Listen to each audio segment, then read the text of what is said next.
Persuasion by Jane Austen. Chapter 1. Kellynch. Sir Walter Elliot lived at Kellynch Hall in Somersetshire with two of his daughters, Elizabeth and Anne. His third daughter, Mary, did not live at the hall. She met Mr. Charles Musgrove. They married, and Mary went away to live at Charles's home in the village of Uppercross, not very far from Kellynch. Sir Walter was 54 years old and was a handsome man, but he was not a clever man. He only thought about his hair and his moustache, or the colour of his coat or shirt or trousers. He never wanted to think about other things.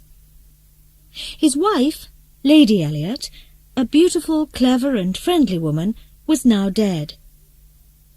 The two girls stayed with their father at the hall, but they often visited their mother's good friend, Lady Russell, and she often visited them. Lady Russell lived in another big house, not far from Kellynch Hall.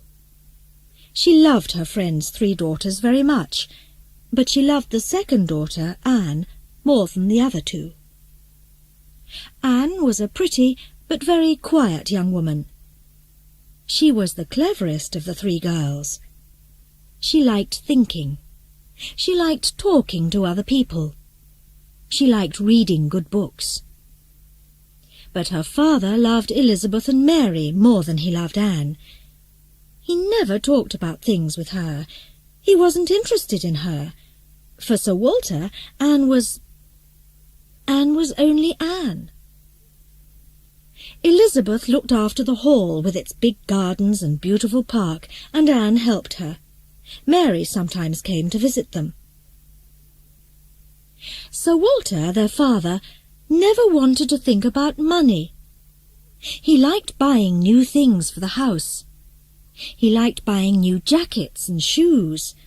He liked driving in expensive new carriages. But he never asked, "Where does the money come from? How much money have we got?" He did not like thinking about it.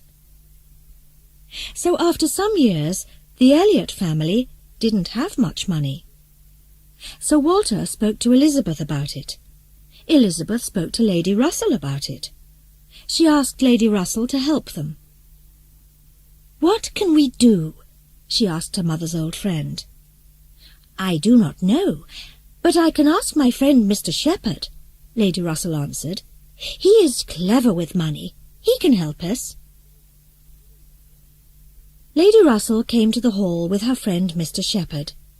They talked to Sir Walter and to Elizabeth. "You must leave Kellynch Hall," Mr. Shepherd told them. "This big house is too expensive for you. You must go and live in a smaller house." They all looked at Sir Walter. He was very quiet. He said nothing for a minute or two, but then he answered, "Yes, you're right. We must leave Kellynch Hall and find a smaller house to live in. Perhaps we can look for a house in Bath. It is not very far from here, and I like living in Bath. It is a beautiful city. A lot of interesting, rich families live in Bath, you know." Anne listened. She was not happy. She did not like Bath. She remembered her 3 unhappy years at school there after her mother died. But they didn't ask Anne. Sir Walter was not interested in Anne. They were going to leave her beautiful home, Kellynch Hall. Bath was going to be her new home. One day, soon after this, Mr. Shepherd was in Taunton, a town quite near Kellynch Hall. He met a man called Admiral Croft there, and his wife, Mrs. Croft.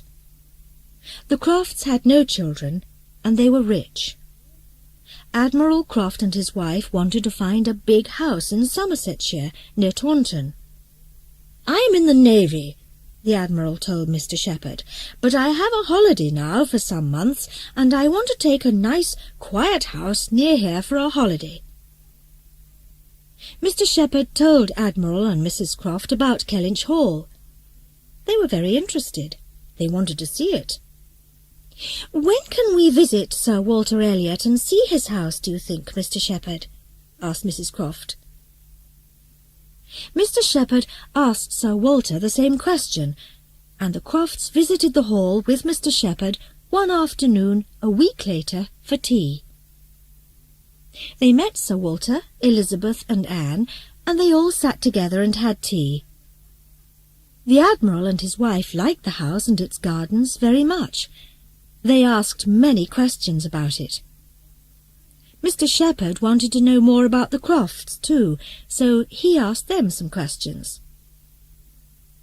"And you know, Sir Walter," Mr. Shepherd said later, "Mrs. Croft comes from Somersetshire too.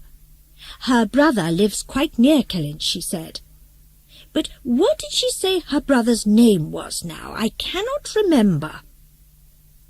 Anne listened.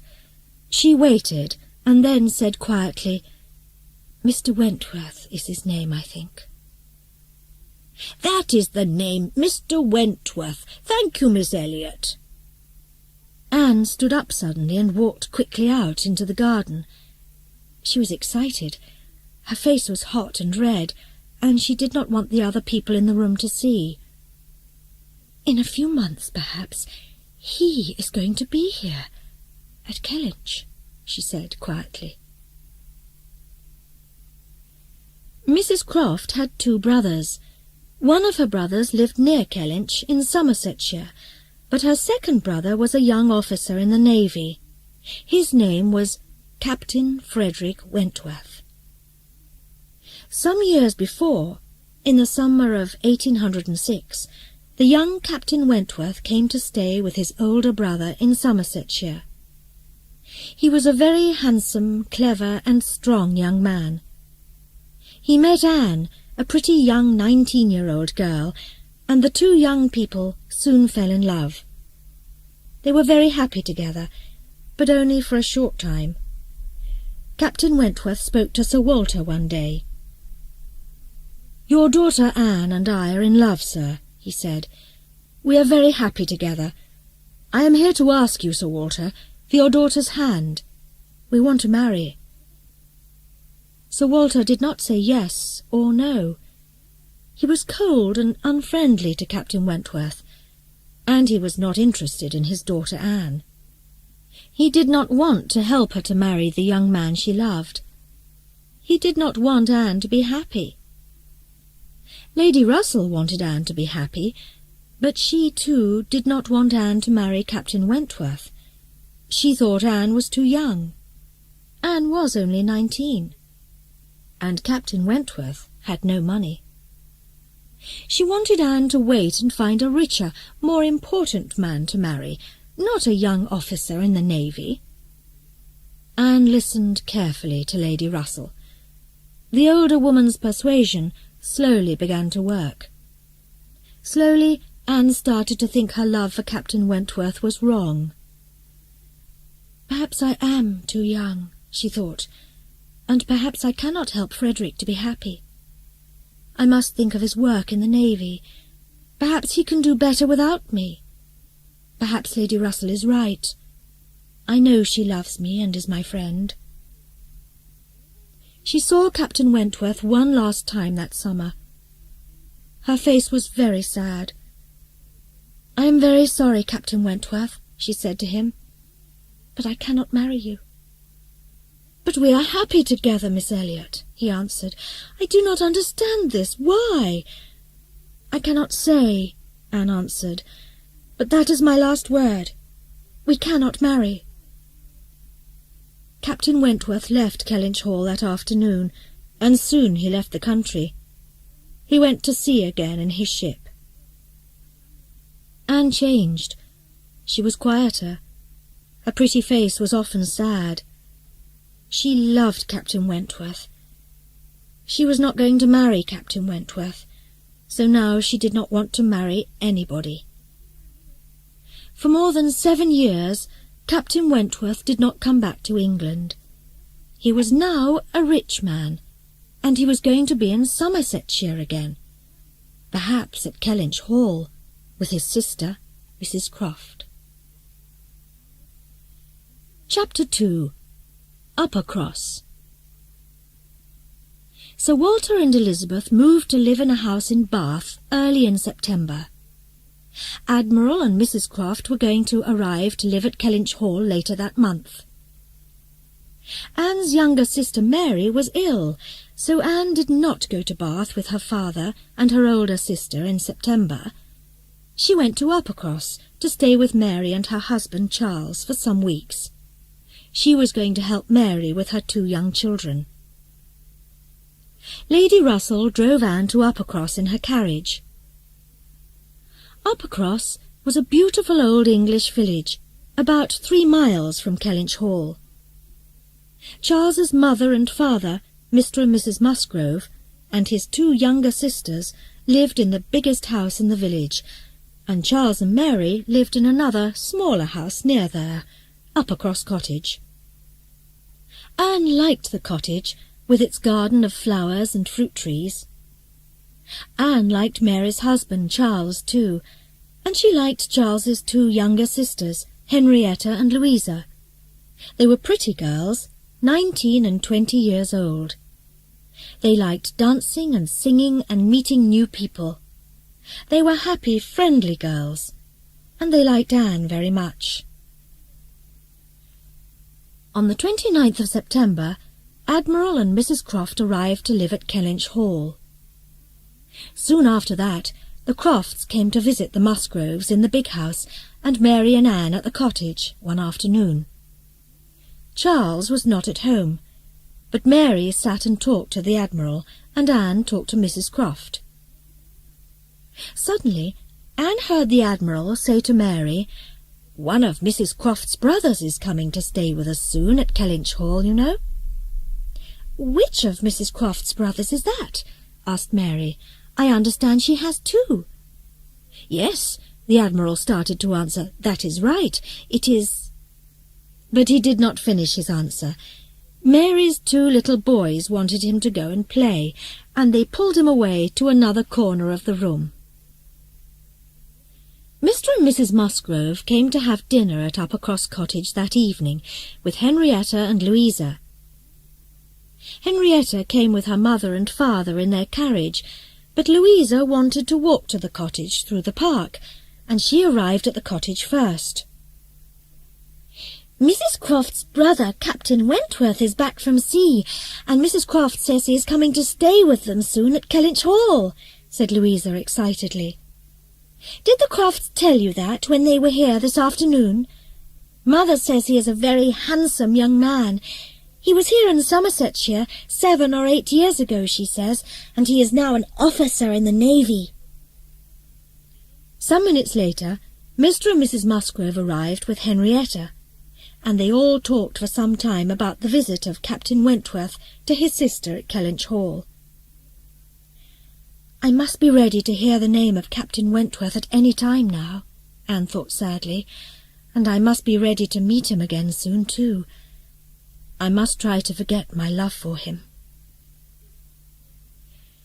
3 or 4 days after this, Captain Wentworth arrived at Kellynch Hall. Mr. and Mrs. Musgrove invited him and the Crofts to come to dinner with them at Uppercross a week later. Charles and Mary went to the big house for dinner too.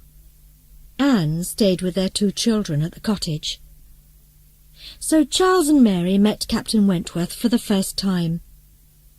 Charles invited him to visit them the next day at the cottage, and so it was there that Captain Wentworth and Anne met again after more than 7 years. She heard his voice outside the door. He came in. Her eyes met his. He gave a small, polite smile. The other people in the room, Mary, Henrietta, Louisa, all wanted to talk to him.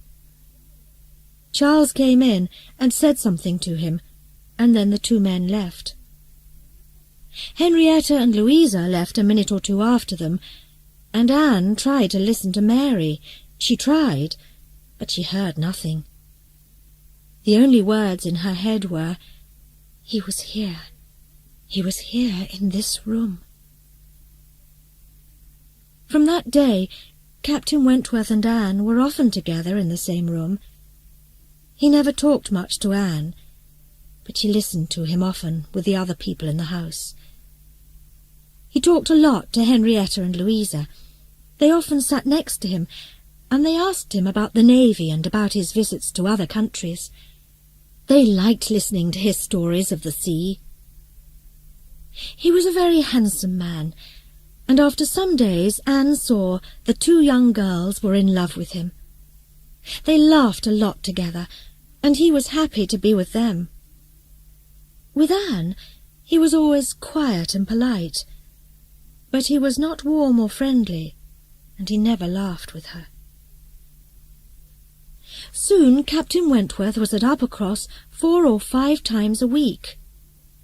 One morning he came into the sitting-room of the cottage and found only Anne there, with one of Mary's children. The child was ill.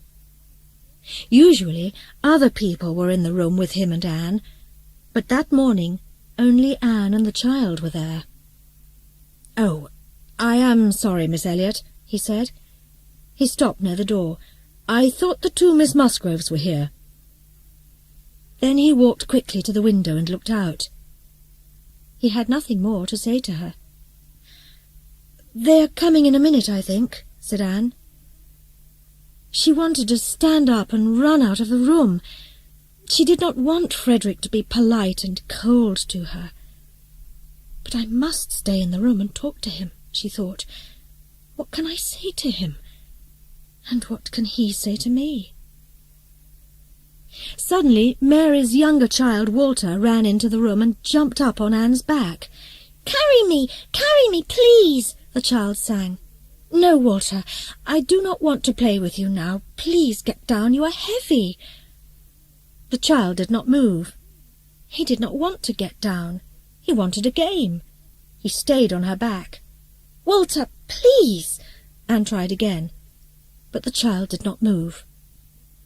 Suddenly Captain Wentworth walked across the room from the window, took the child off her back, and carried him away. She was amazed. She forgot to thank him. No words came. "He helped me," Anne thought. "Why? He watched me, and he came to help me." Captain Wentworth sat in another corner of the room with the child and played with him. Then, luckily, Mary and Henrietta and Louisa came into the room, and Anne left quickly. It was a small, unimportant thing, but Anne wanted to think about it. It was autumn. The trees were brown and yellow in the park of the big house at Uppercross. For the next week or two, Anne was often with Captain Wentworth and Henrietta and Louisa Musgrove. They walked in the park, or along the small roads to other villages near Uppercross. Anne watched and listened, but she thought Captain Wentworth was not in love with Henrietta or Louisa. He liked them, but he was not in love with them, she thought. One afternoon, because the weather was warm and sunny, they went for a longer walk than they usually did. They were not far from Kellynch Hall. They were all quite tired, so they stopped and sat down under a big tree for some minutes. Suddenly they saw Admiral Croft and his wife in their small carriage in the little road near them. Mrs. Croft saw them, and the Admiral stopped his carriage. "You have a very long walk back to Uppercross, and it is quite late," said the Admiral. "Can we take one of you with us? We can easily take one more in the carriage, you know." Henrietta and Louisa were not very tired, so they said, "No, thank you." Mary said no, too. Mrs. Croft turned to Anne and said, "You are tired, Miss Elliot, I can see. You must come with us in the carriage. We can very easily take you." Anne smiled and was going to say no, thank you, but Captain Wentworth turned and looked at her quietly. Then, without a word, he took her arm and helped her up into the Crofts' little carriage. Again Anne was amazed, and again she forgot to thank him. "He saw I was tired, so he put me here," she thought. The Admiral drove off along the road to Uppercross with his wife and Anne. Anne talked and answered their questions without thinking, but then they began to talk about Frederick, and Anne listened. "I think it is time he found a wife now," said the Admiral. "He likes those 2 Musgrove girls, but the question is, which of the 2? "Yes, which? They are very pretty girls, but I do not think he is in love with them, and it is not easy to say which he likes most," answered his wife. Chapter 3. Lyme. For 2 or 3 days after the long walk and the drive in the carriage with the Crofts, Anne did not see Captain Wentworth at Uppercross. He was away. He went to visit his old friend Captain Harville in the town of Lyme by the sea, 17 miles from Uppercross. When he came back, he told them about the beautiful small town of Lyme. It was November now, but the weather was quite warm. Captain Wentworth talked about going back to Lyme for some days to be with his friends there. The other young people at Uppercross all wanted to go too. Louisa was the most excited about going to Lyme. She asked her mother and father about it, and they said yes. They went in 2 carriages. The 4 young women, Mary, Anne, Henrietta and Louisa, went in a big carriage, and Charles and Captain Wentworth drove in a smaller carriage behind them. The 2 carriages arrived in Lyme after 12 o'clock, so there was not much time to see the town that afternoon. They went first to find rooms in a small hotel. They asked for their dinner to be ready at 7 o'clock. Then they all walked down to the sea together. They walked past Captain Harville's house near the beach, and Captain Wentworth went inside to say hello to his friends there. The others went down to the beach. There was a long sea wall there called the Cobb, and they walked out along it. Soon they saw Captain Wentworth with 3 friends on the beach coming to meet them. Captain Wentworth was with Captain Harville and his wife, and another young officer in the Navy, Captain Benwick. They all met on the Cobb and walked back to the Harvilles' house together. Anne and Henrietta were the first people to be up early the next morning, so they went for a short walk down to the sea together before breakfast. The wind from the sea was cold in the early morning, but it was another beautiful November day. After some time they turned to go back to the hotel, and there on the beach they saw Captain Wentworth. They all walked back to the hotel together. At the door of the hotel they met another gentleman coming out. His carriage waited by the door. They didn't know him.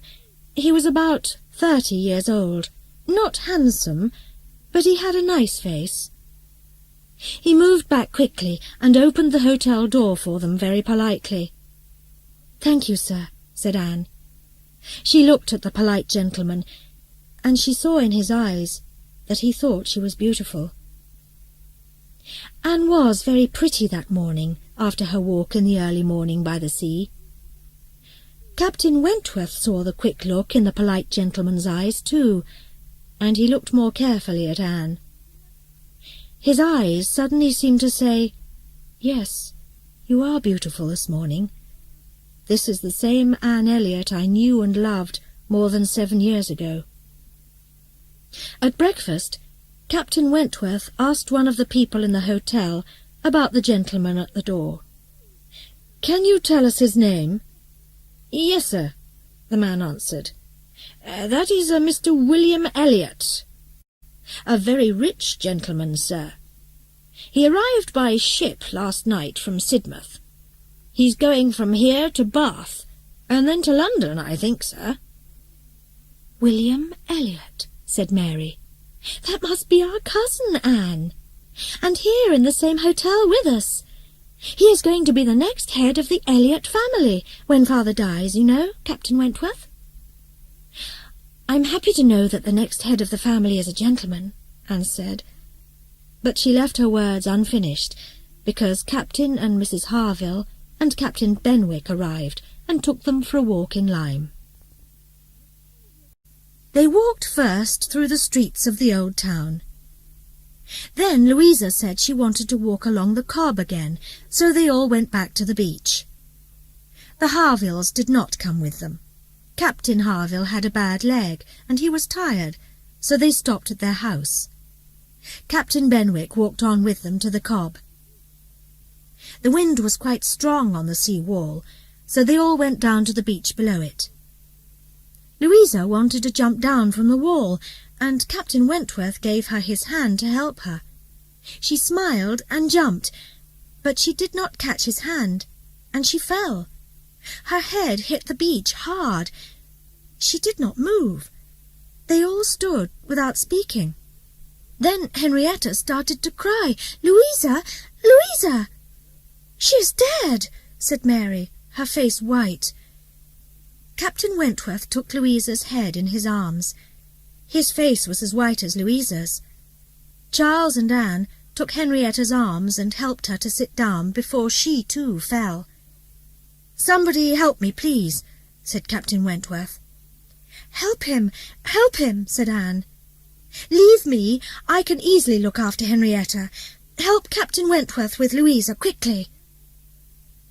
Captain Benwick and Charles moved quickly to help Captain Wentworth.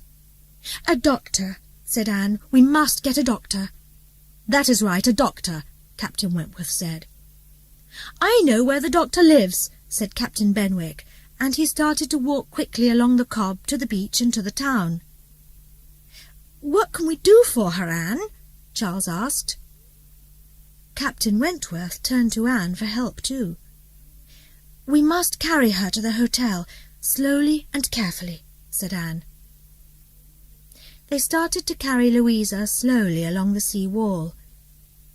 When they were outside the Harvilles' little house, the door opened and Captain and Mrs. Harville came out quickly to help them. "You must bring her in here. The doctor can come here to see her," Captain Harville said. They put Louisa into Mrs. Harville's bed, and the doctor soon arrived.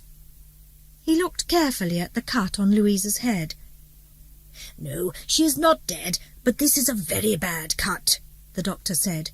"She must stay in bed for 2 or 3 weeks. She must not move from her bed." So Louisa stayed with the Harvilles at their little house in Lyme, and Charles stayed at the hotel in the town. He wanted to be near his sister and to help Mrs. Harville with her. The others went back sadly to Uppercross in the carriage. Anne had only 2 more days at Uppercross. 2 days later, Lady Russell came to take her to Sir Walter and Elizabeth's new house in Bath.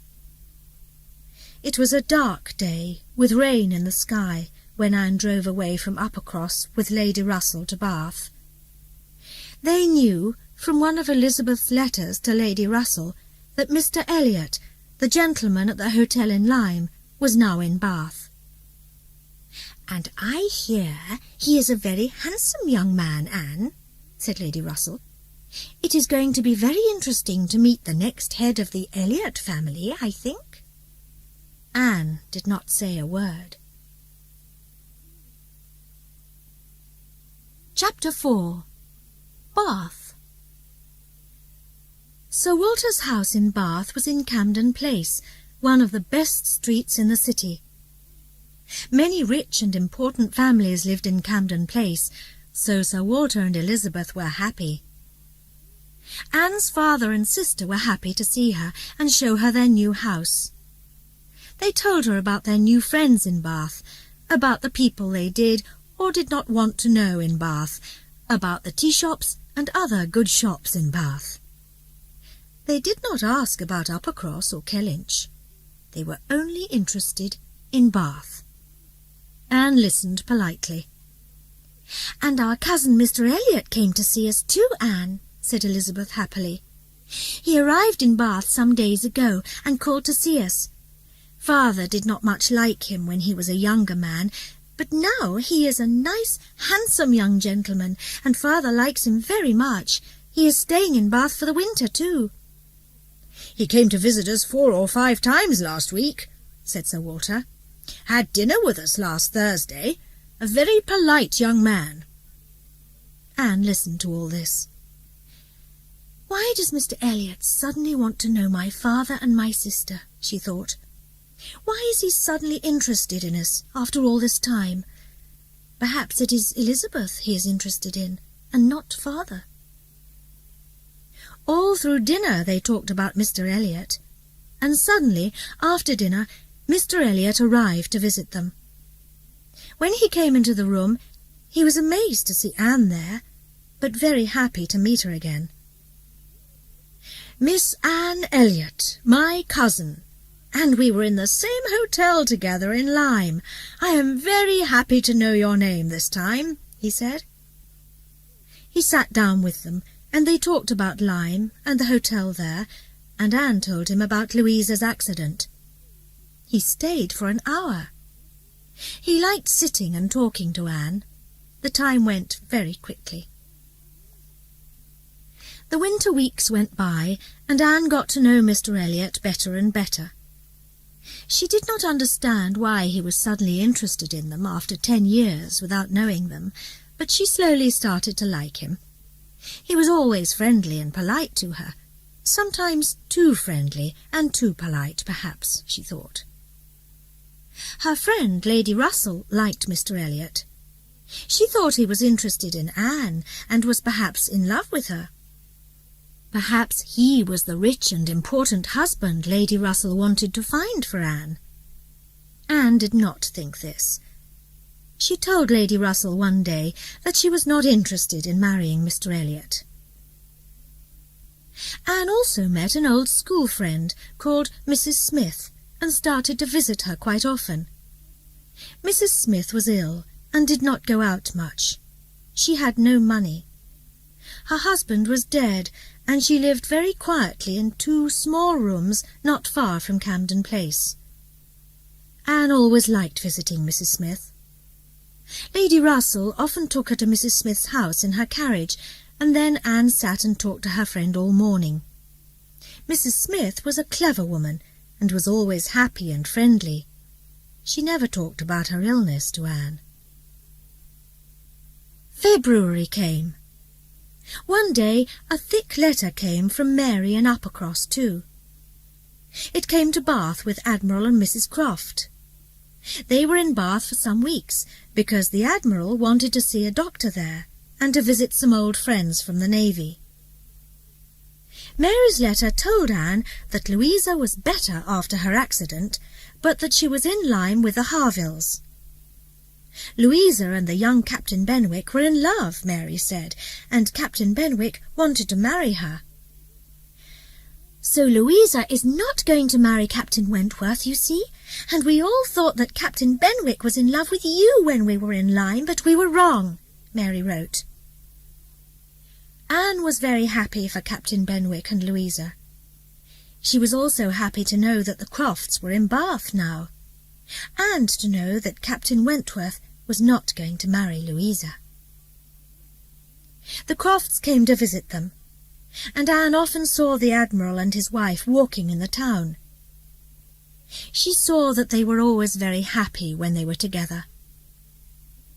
One day, after a visit to her friend Mrs. Smith, Anne met the Admiral in the street outside. The Admiral walked back to Camden Place with Anne, and they talked about Captain Benwick and Louisa. Suddenly the Admiral said, "All this is quite unlucky for Frederick, you know. My wife and I thought Miss Musgrove was in love with him, but she was not. We are thinking of inviting him to come and stay with us here in Bath. Do you not think, Miss Elliot," the Admiral asked, "that we must get young Frederick to Bath?" The next time Anne went out into the town, she saw Captain Wentworth. She was in a small tea-shop near the window when suddenly Captain Wentworth walked in with some of his friends. He saw her, and his face went quite red.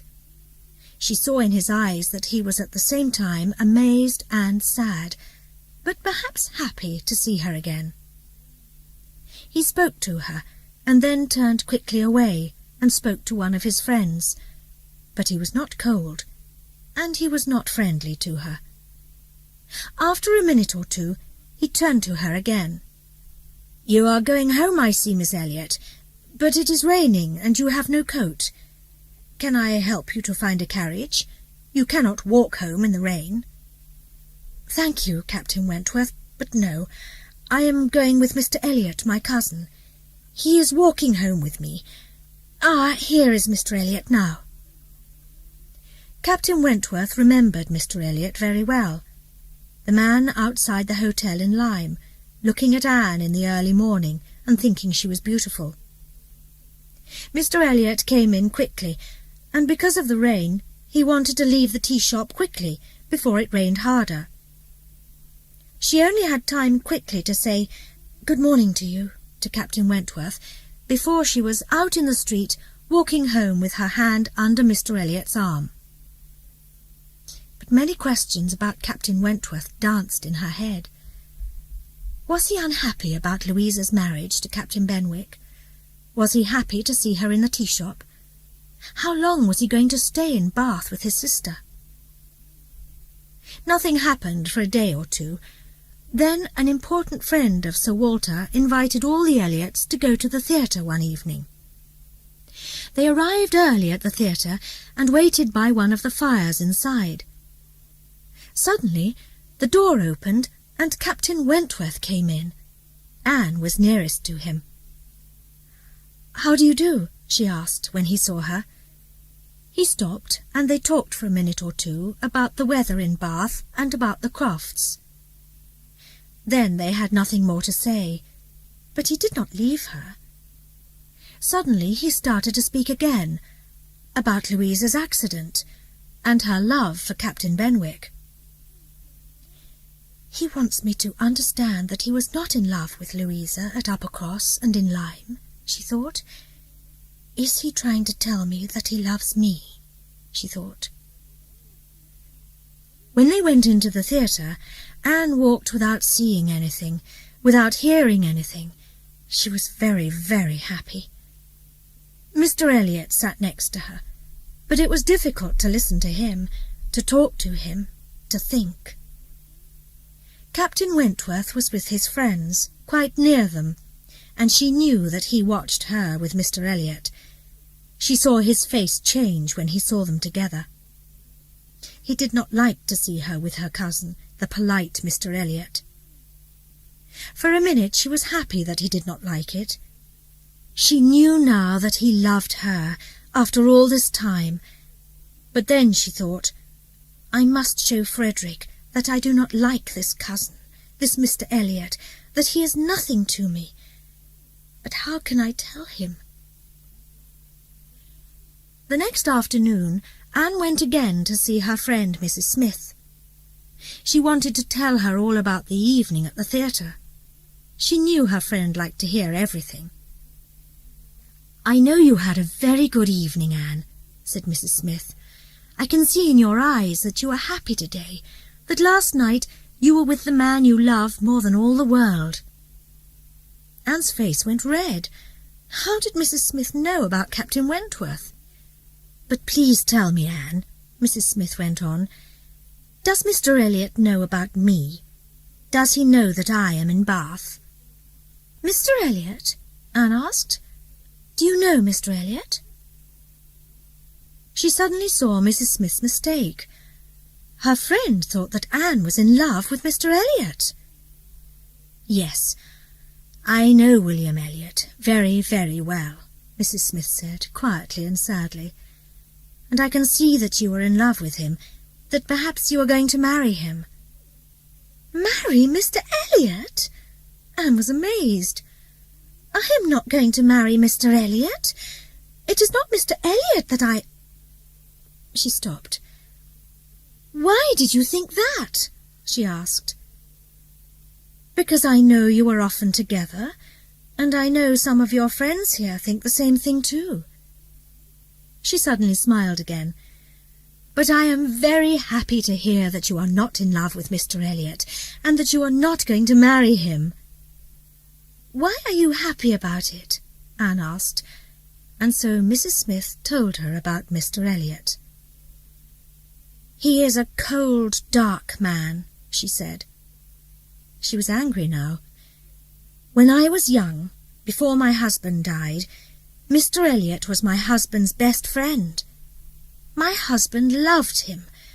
I know that he often helped Mr. Elliot with money. Mr. Elliot always wanted money. He only wanted to be rich, so he married a girl from a rich family. But he did not love her.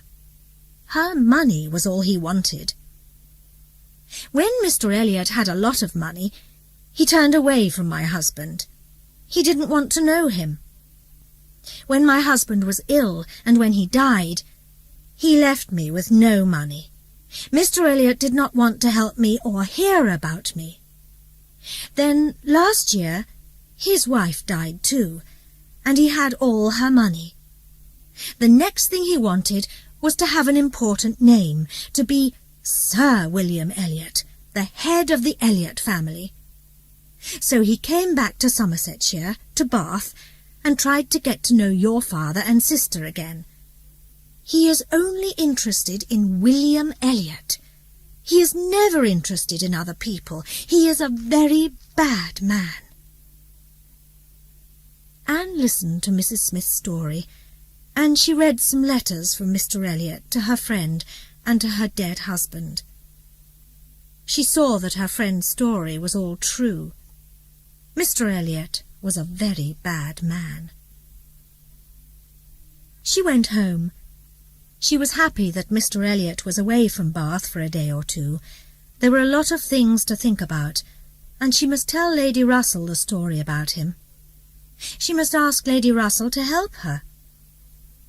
But when she arrived back at Camden Place, she had no time to think. She found that Charles and Mary were there. They were in Bath for 10 days. Elizabeth talked about giving a big dinner for them, with some of their new friends in Bath, the next day. She sat down and wrote letters inviting people to come to the dinner, and she invited Captain Wentworth to come too, because he is one of Charles's friends, she said. The next morning Anne went to visit Mary at the hotel she and Charles were in. Other people were there too. Captain Wentworth was there, at a desk in one corner of the room, writing a letter. He finished and stood up, ready to leave. Suddenly he pushed the letter across the desk in front of Anne's eyes, and then quickly left the room. The letter was to Miss A.E. Anne fell into a chair near the desk, opened the letter, and read, "I must speak. I cannot go on without knowing. My love for you is not dead. I cannot love anybody but you. Why do you think I am here in Bath? For you. What do I think about all day? You. You must see that I am waiting for you. After 8.5 years now, I am here waiting for you. Please do not tell me that I am too late. F.W." Anne did not move or speak. She was white. The others saw her white face. "You are ill, Anne," said Charles. "I must find a carriage and take you home to Camden Place." But Anne did not want to go in a carriage. She wanted to walk. She wanted to try to see Captain Wentworth in the street, to answer his letter with a word or a look. She wanted him to know now that she loved him too. They were in Union Street when they saw him. He turned and saw them when Charles called to him, "Captain Wentworth!" He stopped and came across the street. He did not look at Anne. "Are you going up to Camden Place, perhaps?" Charles asked. "Can you walk with Miss Elliot? She was not well at our hotel, and now I am taking her home for an hour or two before the dinner this evening. But I must be at the gun shop in the Market Square in 10 minutes. The man there wants to show me a new gun. Perhaps you can take my place and walk with Miss Elliot." Captain Wentworth smiled, said yes, and in half a minute Charles turned and left them. They started to walk slowly up the street together. Anne with her hand under Captain Wentworth's arm. They began to talk. After another minute they turned together into a little garden and sat there together to talk about the sad story of the past 8.5 years. And in all the years after that morning they never forgot what happened in that garden and the things they said.